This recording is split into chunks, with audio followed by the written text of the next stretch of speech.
Hi guys, it's April already, and I hope you have all been doing well lately. A quick story about why I moved from the city to the countryside last month. In my last video, I said that I'd been living in a hotel in central Hong Kong for the past few months since I arrived from the UK. Up until the end of December last year, Hong Kong had managed to keep the epidemic under control, mostly through very strict quarantines on new arrivals. I myself did a 21-day quarantine at the airport hotel before I was allowed into the city. At the beginning of March, I received a letter from my hotel management asking me and the other guests to vacate the hotel within 10 days. And just a week before, I had renewed my contract with the hotel for another month of stay. I spoke to hotel management on the telephone and they told me that they had only received confirmation at the last minute to turn itself into a community isolation facility for people quarantining from COVID. I knew from talking to hotel staff that the building was only about 30% occupied, which meant that business was poor and had been for the last 2 years. At the same time, the city was in desperate need of quarantine rooms because cases were rising very steeply to more than 10,000 cases a day. The daily rates that they were apparently being offered by the government was close to 1,000 Hong Kong dollars per night, which is more than double the rate that I was paying. I therefore asked the hotel for compensation since I had signed a contract with them and they had broken the contract and had given very little notice. And they very quickly offered to compensate me with 5 nights of stay, which covered most of the nights until my day of checkout.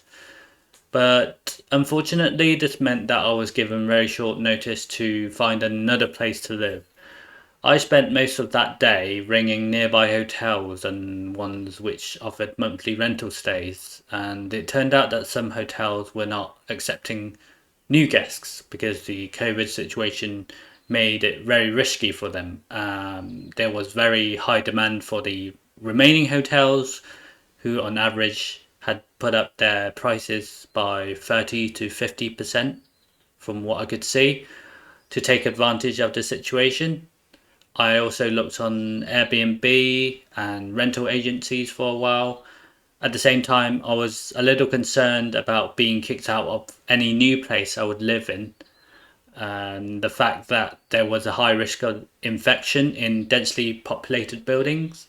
I also didn't want to have paid for new accommodation only to be forced into quarantine by infected cases.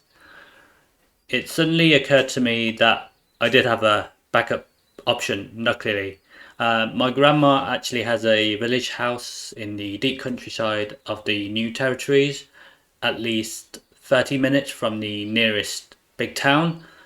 Only I had chosen to live in a hotel because it was extremely inconvenient. The village has no local shops or restaurants. There were lots of wild animals, and I have a huge fear of some of these animals. And only 20 to 30 people currently live in the village.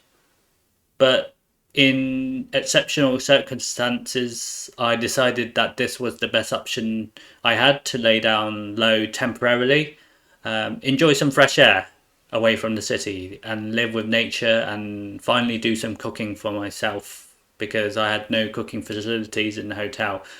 So I was eating takeaway for the last few months ever since I arrived in the city. So once the epidemic has died down, I would then decide whether I would continue staying in the village or move back into the city.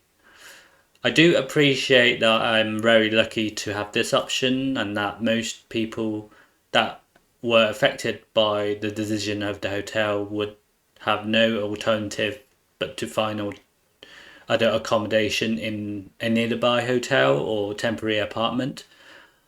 I have actually been here in this village for a couple of weeks now, and I'm very happy to have made this decision, giving me an opportunity to explore nature and visit my family roots. I will actually tell you more about it in my one of my future videos, but for now, thank you for watching and see you in the next one.